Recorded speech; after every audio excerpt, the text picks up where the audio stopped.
So you understand what your Bolt score is, now how do you improve it?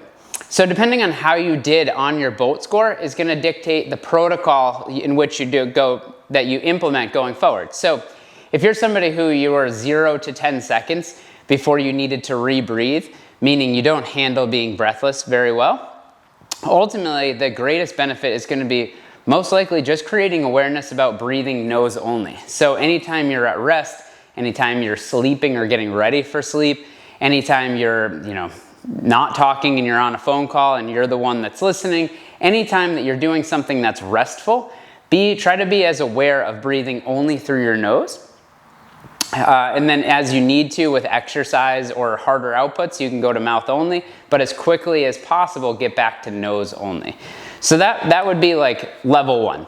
Level 2 would be staying nose only, and then essentially getting out and training yourself by going for walks, doing something where the intensity is ratcheted up a little bit, but you're still able to stay nose only. And if you're somebody who is like right around the 10-second mark, you're not going to be able to push yourself really hard.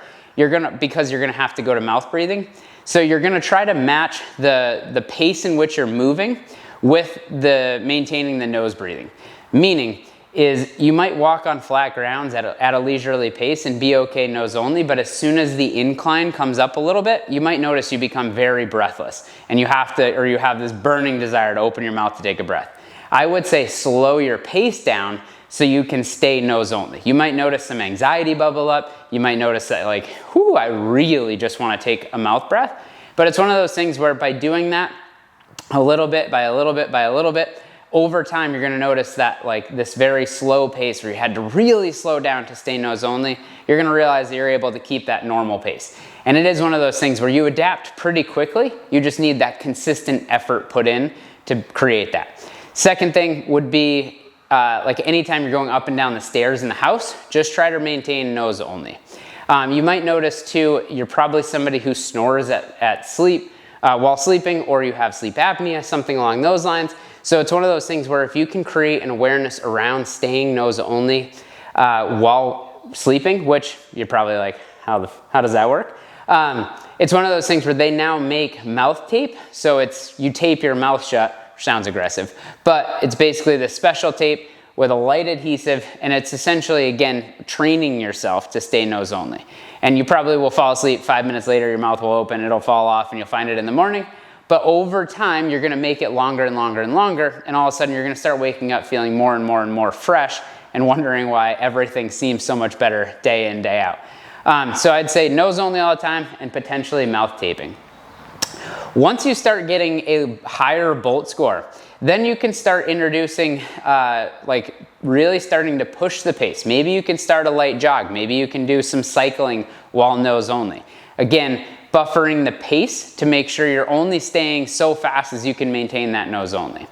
And then if you're somebody that seems doable, what you can start to do then is you can start going back to like a walking type deal and start implementing breath holds, which again, if you think about it, breath hold, you're holding your breath while still moving. You create this buildup of carbon dioxide. That carbon dioxide is going to ultimately start to trigger you that there's need to breathe, and then you'll return to nose only.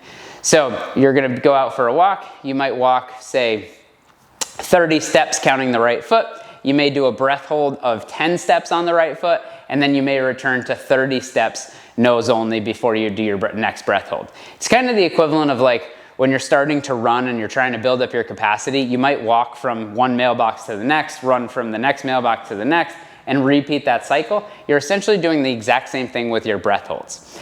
Now, you can also take and do this while you're at rest. So you can train this. This is where like breath work comes in. So you can do different box breathing techniques, box breathing being where if you envision a box, equal sides, you would inhale for a set duration. So we'll call it 4 seconds for this example. You'd inhale for 4 seconds, you'd hold full of air for 4 seconds, you'd exhale for 4 seconds, and you hold out of air for 4 seconds. You can, as that becomes easy, you might notice like you might start at 3 seconds, then maybe it becomes too easy, you go to 4 seconds, to 5 seconds.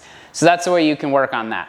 The other way you can challenge that is you can start doing, again, some cadence breathing, which would essentially be a ratio where it's a normal inhale, a breath hold that would be longer, and a normal exhale. So it's essentially going to be, say, a 4-second inhale, an 8-second exhale, and then, a 4-second inhale, a 8-second hold, and a 4-second exhale. So you're essentially creating a longer and longer and longer time in the breath hold, but you're still returning to nose only, never letting your mouth open. And it's, again, an easy way to test that. And then you can get into doing different things where, in training, where you might row or you might bike a certain set distance, and then all of a sudden you're going to implement a breath hold, see how far you can go to really push that. But in order for it to count, you have to return to nose only until you can get back to elongated exhales. So this whole deal is you're trying to create an opportunity to give yourself a lot of stress or stimulus that makes you want to become breathless and makes you want to open your mouth to breathe, and you're then staying nose only. I know I have a running challenge with a friend, but it's essentially, can you go from the basement to the top of the floor in your house all on a breath hold? And it's then like, how slowly can you move while you do that? And then you get to the top of the stairs and you're able to resume nose only breathing. And again, you're disqualified if you open your mouth. And it's one of those things where when you first start, you might get from the basement to the first floor and have to rebreathe. Fine. You might get the next time from the basement to the first floor plus 1 step. Great, progress. You might get from the basement to the first floor plus 3 steps. Great. And then before you know it, you're able to do that whole thing, return to nose only, and you're not even thinking, I need another breath. And that will have a very strong correlation with your Bolt score having improved, which will show that you become less breathless. You're able to do more work before you feel that panicked anxiety in training. You're going to notice that your breathing is super quiet, super relaxed. You're going to notice anxiety is down. So well worth playing. So again, just to recap, you're going to go nose only, especially if you have a low Bolt score. Just become aware of being nose only.